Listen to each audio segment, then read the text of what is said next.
Most people, when they get into bushcraft, they think they need to spend hundreds of pounds on good quality gear or a good quality knife. But today we're going to test out a cheap knife to see if this will do just as good of a job. This is the Mora Companion Heavy Duty Knife, and it costs £15, and we're going to see just how far it can go. I'll be carving, splitting, feathering, and even using it as a fire starter. Let's find out if this budget bushcraft knife really lives up to the hype. Right, let's get this open. The one thing I find with packaging for certain products that you get is that you actually need a knife to open up the packaging. You actually need a knife to open up the packaging with the knife in it, because sometimes it is just quite difficult. But hey ho, we got there in the end. Let's pull that there. So this is the knife, and I tell you what, from first feel, this does feel really nice. Let's talk more specs, and then we can go into more detail about what this knife is and what it has to it. Right, let's take a look at this blade first. So the blade is a Swedish carbon steel, which is known for incredible sharpness and easy field maintenance. The carbon steel edges are easy to touch up in the field, but you do need to take care of it to prevent rust. The blade's length is 104 millimeters, and the thickness is about 3.2 millimeters. That's what gives it the heavy duty title. The thicker spine allows you to batten wood without any worry. The handle is dual layer, a hard plastic core with a soft rubber grip. It's secure even with wet hands, and the finger guard adds safety for push cuts. The weight of this knife is 135 grams, light enough to carry comfortably, solid enough to feel sturdy even in the hand. The sheath is polymer. The knife clicks in with firm retention, and it even has a belt clip for easy carry.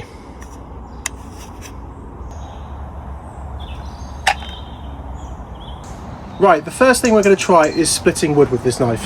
As it is a thick blade, it should be quite good for doing this, but we'll give it a go and see what happens. Awkwardly, this wood is a bit of an angle, but we'll give it a go. Okay, that's not done a bad job at all. Right, let's go through the smaller piece again. Yeah, that's actually quite impressive. Let's try another one.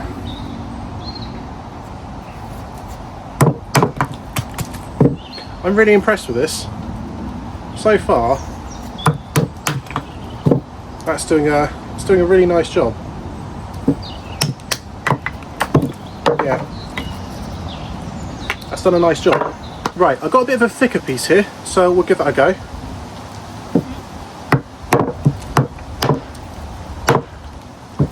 Yeah, no, that's done that perfectly. So I would say this knife is actually really good for splitting wood. It's like cutting it through like it's butter. It's not taking long to do this at all. So I'm quite impressed with how well this is doing this.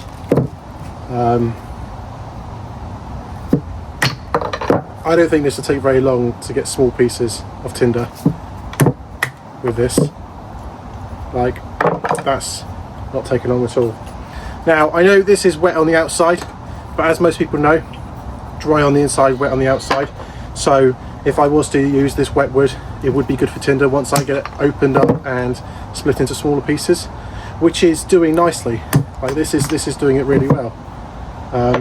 So I would definitely say that so far this has passed the test for battening wood. Like if I was going to start a small fire and I needed some kindling and stuff, or I needed big pieces, then I've got the start of my small pieces, my medium pieces, and then find some larger pieces.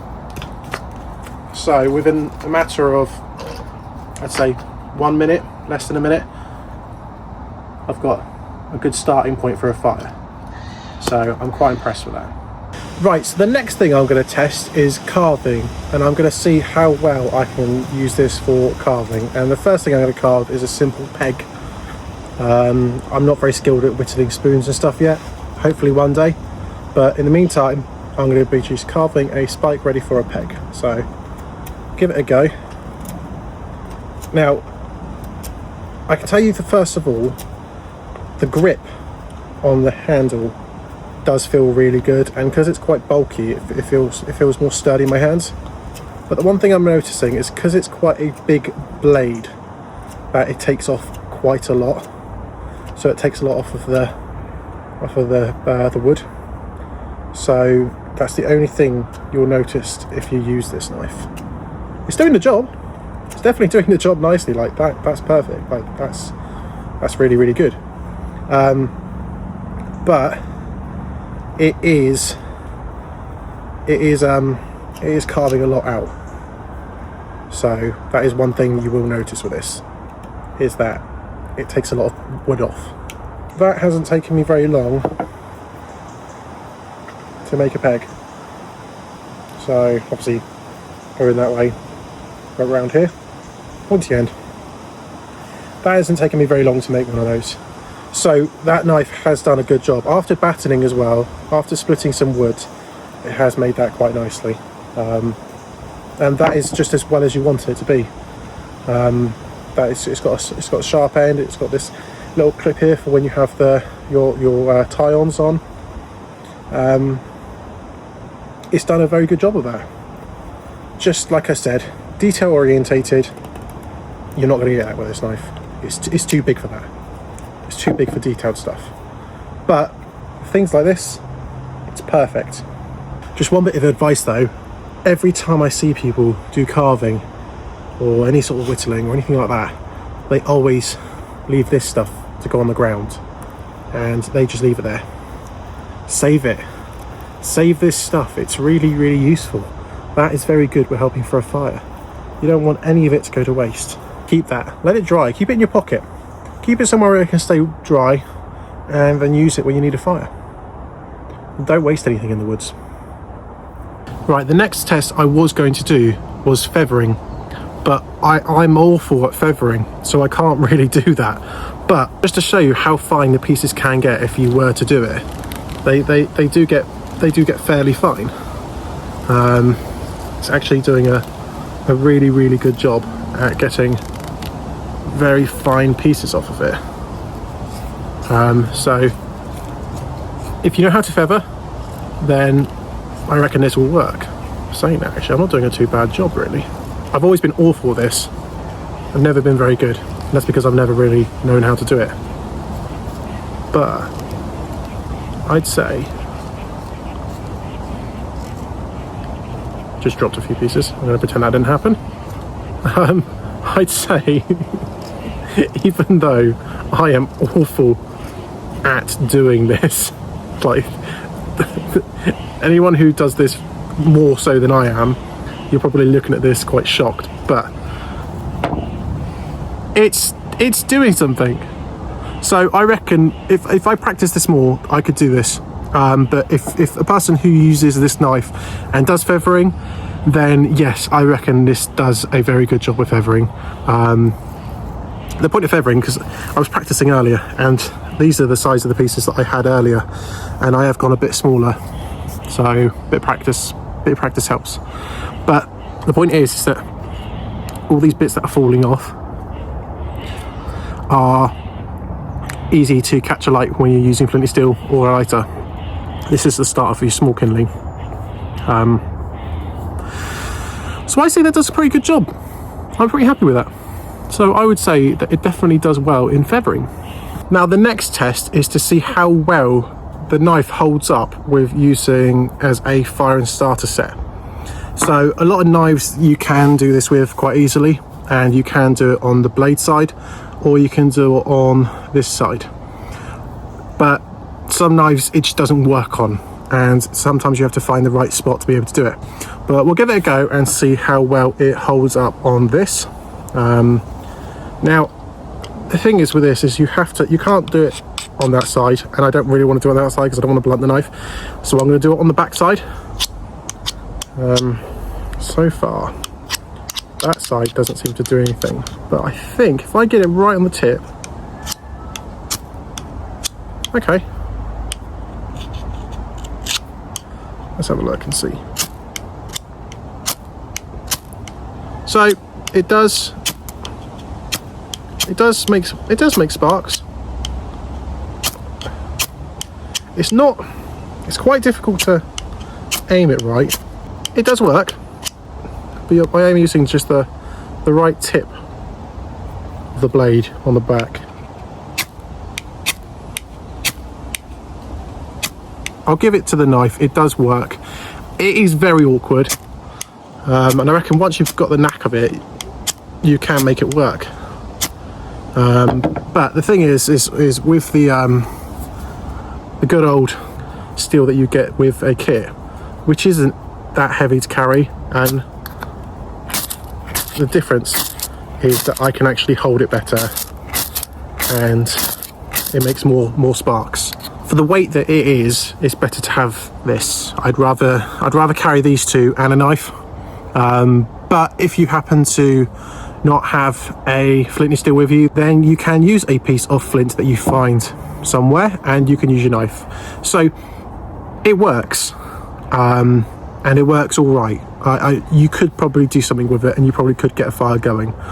But I reckon for me, preference wise, I will always come out with a flint and steel, and then I can use the knife as a backup if I need it. But in my opinion, this is a lot lighter to carry, and I think it makes better sparks than this.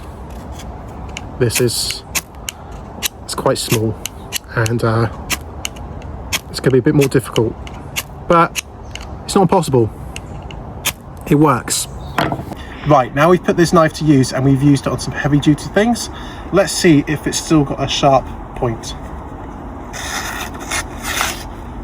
Okay, yes, it's not too bad actually. So it is still sharp. I think it's got blunt a bit at the end. Just at this bit, I think it's gotten a bit blunt. But bearing in mind, I have done some quite heavy duty things with this. That's still cutting. Obviously, now the thing that I will need to do to maintain this is a little sharpening stone I bought just to keep it sharpened. I would recommend that. You shouldn't have to do it too much depending what you're doing. So a sharpening stone is worth buying for any knife because it's very good for maintaining it and keeping that sharp point. But bearing in mind the things I have used this for, it has held up quite a sharp point. So I'm very happy with that. Right, so my final thoughts on this knife is that I really like it. I think it's a very good knife. It definitely holds up to the job. I like how big the handle is. I like that this is a heavy duty knife as it says it is. The handle is good grip. It feels really good to hold. I don't like those handles that are really small, and it makes it really difficult to do things. So that is really good, and it does feel grippy enough that if I did have wet hands and I was outside and it was raining, that it could still do the job and I wouldn't slip. I do like the fact this is heavy duty for the fact that it is very good for splitting woods. It is very good for those really quite heavy duty jobs. So I would safely go out with this and use this for splitting wood to get my kindling, tinder and my larger pieces. I would be quite happy to use this and a stick to use as a little bit of a mallet. So I definitely think this is really good for that. It works, you know, it does the job. Right, that's it for the video. So I hope you've enjoyed it, and I hope you enjoyed me doing my first review on the channel. I quite enjoyed it. It's quite fun to try new things. But if you did happen to like this video, then please do like, subscribe and hit that notification bell. It really does help the channel. If you've got any questions, or if you've got any advice, or if there's anything you want to tell me, then drop a comment down below. Good or bad, I quite like responding to them anyway. Any advice on feather sticks, please drop down below, because that is just the one thing I am terrible at, and it'd be nice to hear from someone else any tips or advice. But thank you very much, and it was lovely doing this video, and I will see you guys in the next one.